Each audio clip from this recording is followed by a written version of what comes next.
Hello everyone. We are currently in the small metal studio of Touchstone. We're here on campus.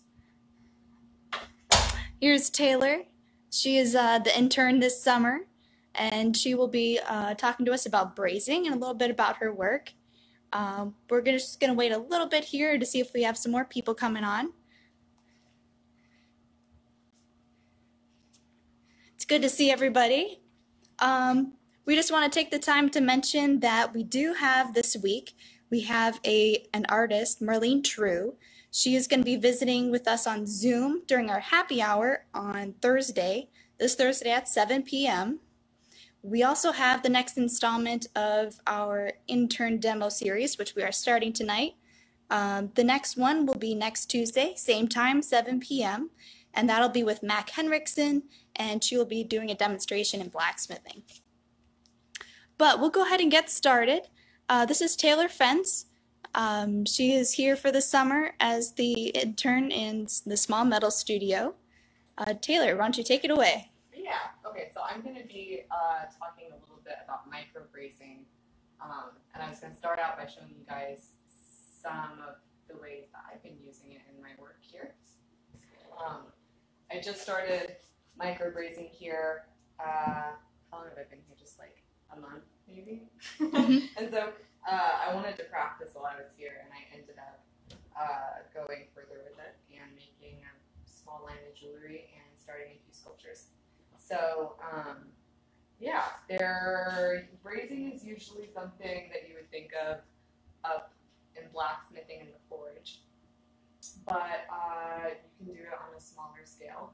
And it's also something that most jewelers do every single time they touch a torch, because it's what jewelers would call soldering. Soldering is what we consider soldering is actually brazing. We've just been using that incorrectly. It's just a misnomer. So brazing is combining two pieces of metal, the same metal, with a metal alloy that is applicable or compatible with that metal that you're joining. So when we solder sterling silver with our sterling silver solder, we're actually brazing with the solder. And you can also, braze steel with brass. I've brazed steel with sterling silver solder before. And so there's some examples over here of finished pieces. So this would technically be considered brazing sterling silver to steel with silver solder. And then these are some examples of brass and steel earrings that I used brazing as the connecting method for the brass to steel.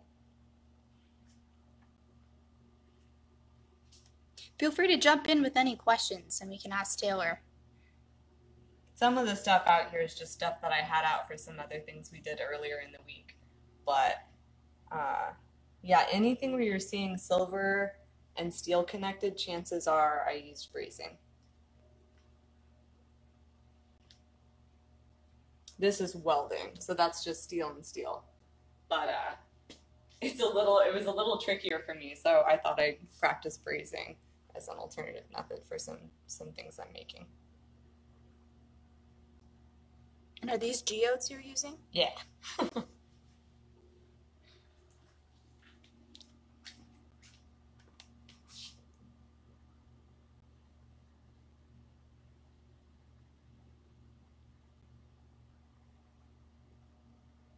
Beautiful.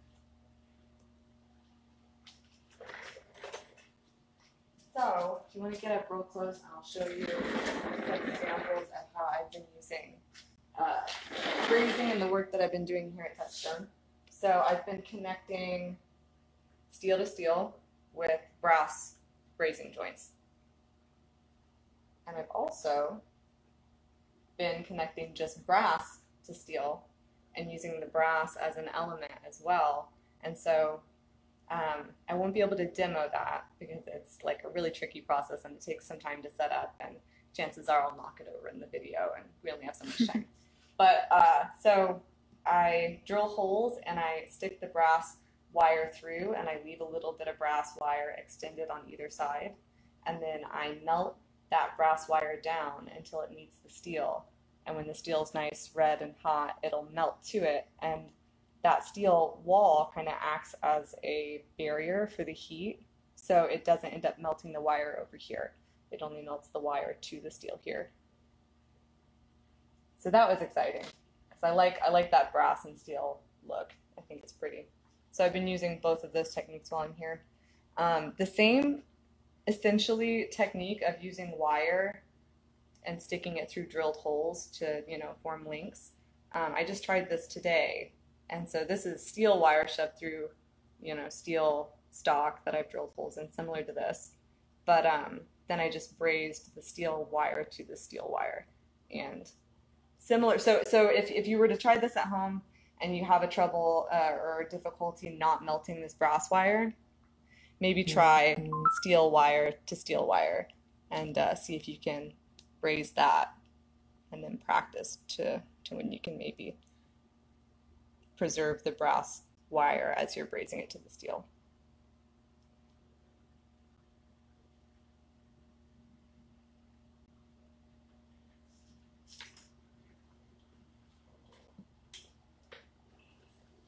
So, yeah, jump in with any questions. If there's like a space of time at the end I left open for questions, and if that gets filled up by you guys asking questions in the middle, that's fine too. So I might not get into the really nitty-gritty details of what everything is or what you might need, but I'll try to, like, if you have questions, ask them in the middle of it, and I'll answer them if I'm not getting to that part. But really, this is for people who have soldered before. To do a full demo for people who haven't soldered, it would just be too long for this video. So what you'll need is whatever material you want to braze. I'm going to be demoing with steel, and then the material that you'll be using for brazing, the alloy, which I'm going to be using brass to combine steel. So I have a variety of different sizes of steel wire, and I really have just been making wire structure, but this is applicable for sheet as well. So if you wanted to build kind of more voluminous forms with sheet metal, you can, practice and do that too. One thing that is very different from the non-ferrous metals that jewelers are usually used to getting from Rio Grande is they're not clean like we would imagine. They have this oil that preserves them on them. And all of that will prevent it from brazing well. So you need to get that really clean. Acetone helps with that. So just kind of rub whatever steel you're going to be brazing down with acetone, and that'll help get that initial film off. Then you can start working with it. Get some shears, some heavy-duty shears. Steel is harder than non-ferrous metals. And I also try to keep my non-ferrous metals separate from my ferrous metals. They're harder, they're dirtier, and they'll end up, if they get mixed in with your sterling silver and your other solders, they might end up preventing the solder from flowing on your other pieces. So I don't use the same files, and I try to use different snips and sandpapers and things like that. It's, like I said, also harder. So if you have some, really nice files from Rio that are, made in Germany, you don't want to use that on steel, this is a good time to go to Harbor Freight and get some cheap junky files. Those will work absolutely perfectly. You can also get some diamond coated files from Harbor Freight. They're like $5 for a pack of them, and I've been using these for years. They do what I need them to do. There's also some abrasives that can go in your rotary flex shaft.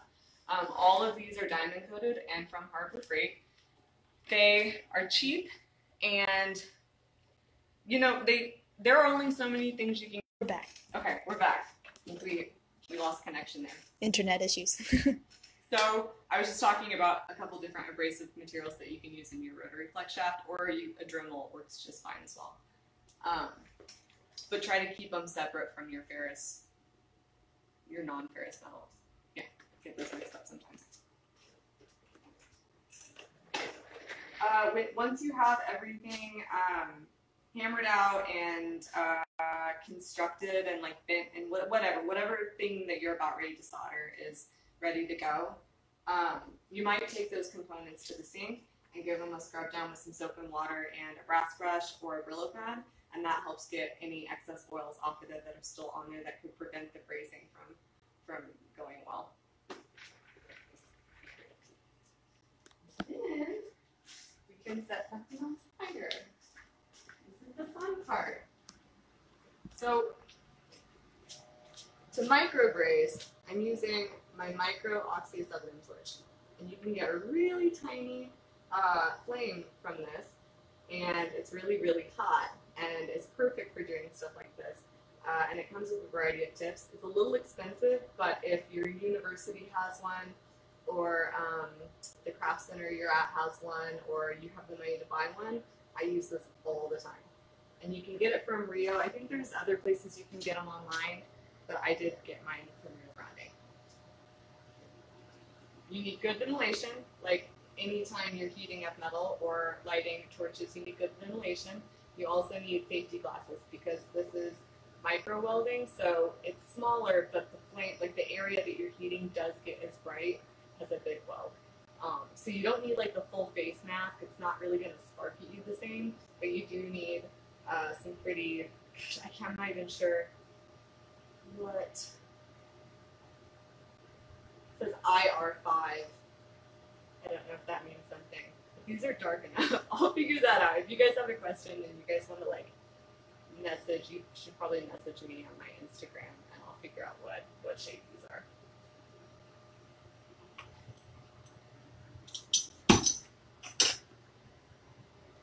So we tested this out and we're not quite sure. Oh, I'm getting ahead of myself. We're not quite sure if you guys will be able to see everything in detail, but we'll do our best to show you what's happening on this small level. First, you want to get everything in place and flux the area. The flux keeps your metal clean so that it'll braze properly. So, I don't know. I don't want that there. I want that there maybe, and this like here or something. And the flux I'm using is a mix of this brazing flux. I actually got this on Amazon. You can probably get something really similar at the hardware store. It's a powder. And this handy flux from Rio Grande. And this is the flux you typically use for soldering, brazing sterling silver, or any non-ferrous metal. So I mixed those two into a slurry right here, and this has worked really well. I might add a little extra water because this is a powder and this is usually a paste, so I'll add a little bit of extra water to make this slurry and it works just fine.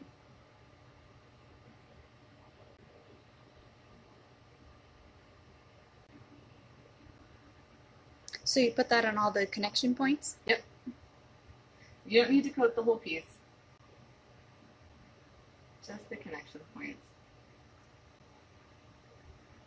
You can pre-snip whatever you're brazing with, your brass rod, and place it there. Those of you that are used to soldering with a paste flux and solder chips know that they like to jump around a lot when you get started. And sometimes you can control it if you got a steady hand and that confidence is going. But with the structures I've been doing, you could probably see that they're really kind of messy and globby and cruddy looking, and I like that look, so I'm just gonna, stick solder essentially. I've run this through a mill to flatten it, and that just allows the amount of material that's touching to be less at a time, and so you get less cleanup in the end essentially, because there's not so much of this that ends up touching that and going everywhere.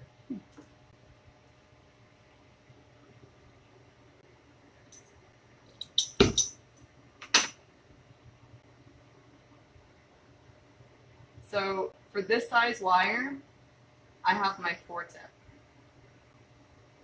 And I have a flame like this. And maybe I'll get in there and be like, oh wait, this is too big, and I'll back up and turn it down. But this looks about right. So I might dump that in the flux mixture I have. And then what we're going to look for is realize I'm holding this back here. This isn't in the mix yet.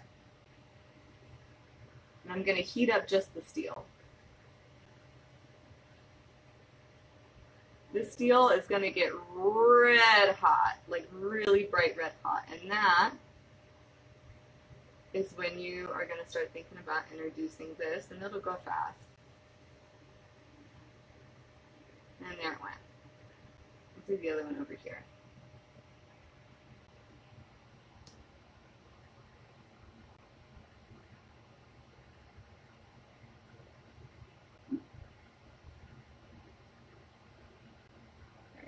That was it.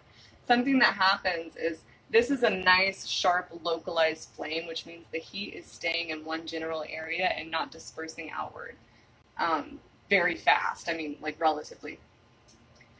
So something that might happen is if I'm heating this bar down to these bars, this bar is getting hit with the flame more often if I do both joints at one time. So if I do this one and then this one, this bar is going to get hit more than these bars. What that might do is it might heat this bar up really fast, and this will be glowing red when this one hasn't even started to get hot. When you're working really small, that starts to make a huge difference because a place could have so much heat that it melts something off that you're not intending it to melt off. So something that I'll do is maybe if I'm doing a row of them down, I'll braise up here, then I'll move down here and braise over here. Then I'll braise up here, then I'll move down and braise over here. So getting a knack for distributing that heat will help you out.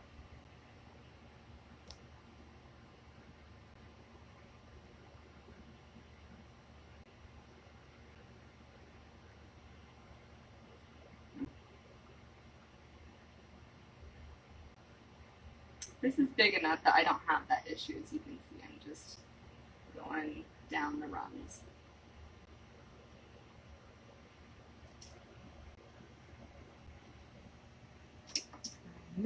I'm one of those people that totally quenches when it's like just been red hot. There's certain times that, sorry, I forgot I put it where it's supposed to go, not on the other station. Yeah, so it's okay to quench it when it's really hot like that. And then, you know, what we have here is like a really cruddy fire scaled piece of steel with some brass on it, and you're going to want to start cleaning that up a little bit. So there's 3 different acids that you can use. You can use the exact same pickle that you would use for your non-ferrous metals, but you don't want to mix. So if you have a bath going that you're putting your copper and silver and brass pieces into, you don't want to dump that in the same bath. It'll end up copper plating everything and really gunking up that bath for you. So you want a separate bath. So I end up having like 3 different acid pots going at once if I'm doing a lot of different metals.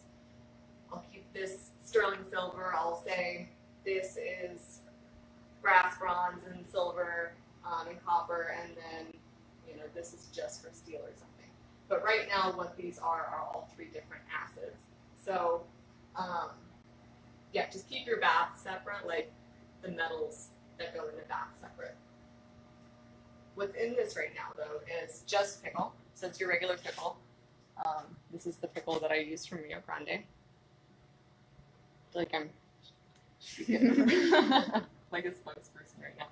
And then this is this pickle with hydrogen peroxide in it.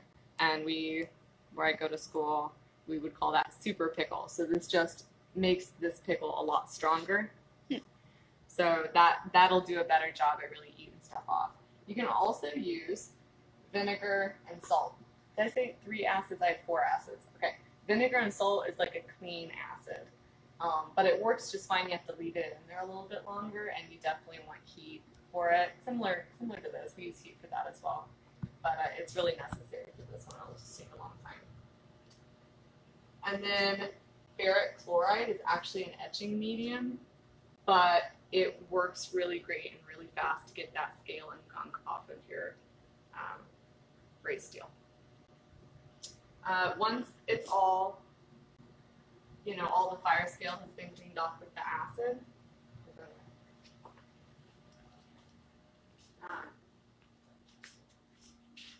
it'll look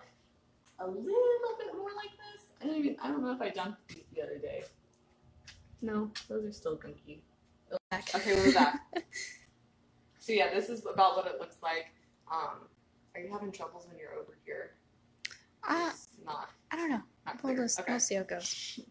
So yeah, this is where we're at after it's been in the acid, and that acid has eaten a lot of the fire scale off. And then you still want to do like some sanding cleanup with your regular abrasives, but just keep them separate from your non-ferrous metals. And you can grind down the ends because they're really sharp usually. I always, like, with stuff like this, I'm not doing as much. I do a lot of the prep work afterwards. I don't know why. I think just because they're so grimy in nature, I don't do a lot of the finishing work that I would do if I were soldering with silver. But yeah, that's trying to think if I forgot anything. Are these all in progress pieces? Yeah. Mm-hmm. Yeah, I don't think any of them are finished yet. These are close. Like all the structural stuff is done with these. I just gotta finish cleaning them up. Nice. Feel free to mention in the chat if you have any questions. Do you have a concept for your work? What is it based off of? This work specifically is inspired by a few different things, and it all revolves around concepts involving the Anthropocene, and kind of like notions of this coming apocalypse, potentially. So I'm thinking a lot about the human impact on all things other than human. So that could be other animals. But I think like this work, I'm thinking about humans' impact on masses of Earth and how we treat Earth and bedrock. And I'm looking at a lot of, I can't remember his name. It's like Bertzinski. He's a photographer and he photographs really big swaths of industrialized landscapes. There's a book of his called Oil, and there's another one called Essential Elements. And I've been looking a lot at those images and seeing how we're digging up and altering the earth and trying to interpret that in a different way that could bring some insight to maybe human nature or, what it means to be alive right now. It looks like you use a lot of found objects in your work. Where do you find these objects? I found these in the river that runs past Touchstone. Oh, nice. And I cut those in half. I found the rocks that are in there on the beaches of Erie. And let's see. I honestly, I'm constantly like picking stuff up as I'm walking around different places. I also have been making specific trips to industrial landscapes, like Superfund sites, which are areas that the EPA has deemed hazardous enough to the environment and the people in the surrounding area that they need to shut down whatever productions were going on there and start cleaning it up. So I've been visiting those sites and collecting things that are usually safe to handle. Some of them are not, and I'm trying to like grasp how I might handle them and use them in my work when they might not even be safe to be cutting into and altering. So yeah, kind of all over, but specifically this body of work, nature, like Touchstone is not industrialized. It doesn't feel, it's very out in nature. And then also these industrialized areas that are grimy and toxic and but interesting. And interesting how they all weave together. Very cool.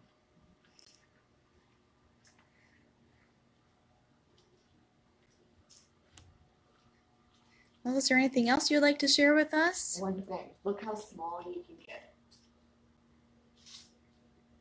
It's a tiny braised ladder. Wow. With brass rungs. Got really excited about Very that. cool. And what's your Instagram if people want to check out your work online? I think it's Taylor.Fentz. Real simple is my name if you can figure out how to spell Fentz. It's Fentz. All right. So Taylor's online on Instagram. Feel free to follow her. I just want to repeat that we do have this week artist Marlene True visiting us on Happy Hour this Thursday at 7 p.m. And she's going to be on the Zoom call, so look for her on Zoom. We also have our next Instagram intern demo. This was the first of the series. The next one is with Mac Henriksen in blacksmithing, and that will be next Tuesday at 7 p.m. Hope to see you guys there. Thanks for watching, everyone.